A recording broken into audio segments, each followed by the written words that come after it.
have the platform, and we have the action manager, which is the inbox for any issues that the bot may have raised. The bot will raise an issue if it's a business exception because a business rule has been broken, or it could raise an issue that needs to be approved by somebody. Within the action manager, we have three distinct areas: My Tasks, Team Tasks, and Unassigned. For any tasks that you've been assigned by the bot, they will appear in the My Tasks section.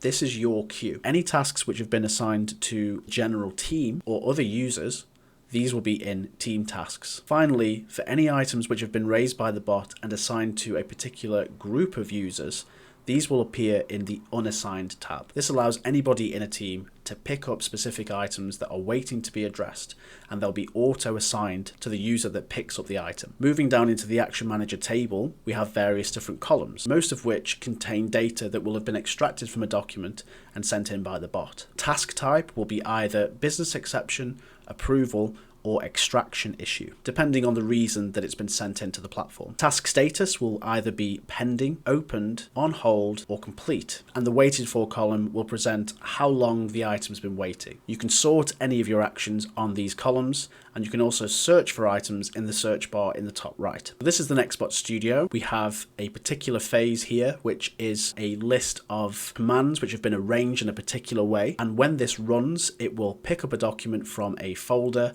It will send it for OCR, getting the result back from the AI extraction, and it will then run some evaluation of the data, parse the response as needed, and then it's going to raise an issue in the platform so that then a human can intervene and tell the bot how to proceed with the business exception. I have an invoice in a hot folder that the bot's going to pick up from, so I'll just open this up so you can see. This is my invoice from the office supply company, and this invoice will be sent up to our cloud OCR that's AI assisted, and the key elements of this invoice will be extracted for the bot to use. You can see we have the invoice address, the invoice number, the date of the invoice, various line items and totals, all of which I would expect the AI to extract easily. Let's go ahead and start the bot and watch this document flow through. So the bot's starting. It's fetched the file from the folder, it's sent it for OCR, which is now being analysed, waiting for the response, which has just come back. It's being parsed. The process history in the platform has been updated with some logging, and the document has been raised in the platform. So if I refresh the Action Manager, we can now see that we have a business exception raised in the platform from the bot. Going back to the columns I talked about, we have the unique ID for which the bot has used the extracted invoice number. We have the secondary ID, which the bot has added the extracted vendor name into. Don't have a custom ID for this use case. The task type is exception, and the task type is pending because we haven't yet done anything with the exception. So now that I've opened this exception, we can see more details. On the right hand side, we can see the original document that we processed, and perhaps most importantly at the beginning, we can see the reason the task was created. My advice to people using the platform is always to look at this message first, because this will tell you explicitly why the bot sent it in. And this is a message that's actually been sent in from the bot. So in this case, it's saying that a business rule was broken in the form of goods not being goods receipted. The bot will have done a check to say, are these goods that I've extracted from the document goods receipted for this purchase order in Sage? And they're not, therefore that's a breach of the business rules, and therefore I need to raise a business exception so that a human can deal with it. It's also offering a suggestion as to what to do next. So please request that goods are goods receipted and then return it to the required workflow. I'll go into more detail on that in a second. Before we do that, let's look at the rest of this document detail. So now we can see that the task status is opened. Because you've opened the document, it's now set to opened. You have various different actions that you can take on this document from the top. You can reject it, which means that the bot will not take any further action and this will disappear from your queue. We obviously don't want to do that for this. You can save any changes you've made to the document. So here, for example, on the left-hand side, we have all the extracted data that the OCR, with the assistance of the AI technology, was able to extract from the document. If this was raised as a business exception because a value was incorrect or didn't match something in another system, you could change a value in any of these text box fields and then click save, and that will amend the data for the document. If there are fields on here that have been extracted that you don't need, you can delete them by clicking the delete button next to the applicable field. We can also give the platform a list of fields that should be expected.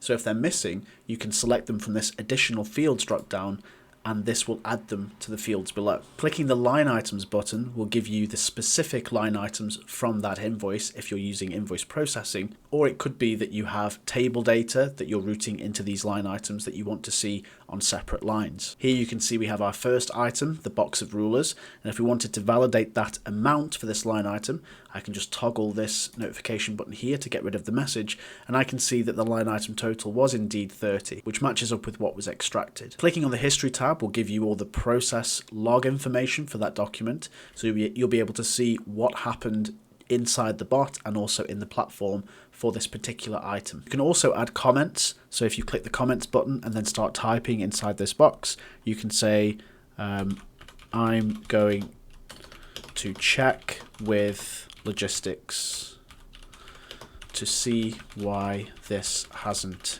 been GRN'd. Press enter and you've added a new comment. Your colleagues can see this comment for added context if you're planning to do something specific with the document. Clicking the put on hold button will change the status of the document to on hold.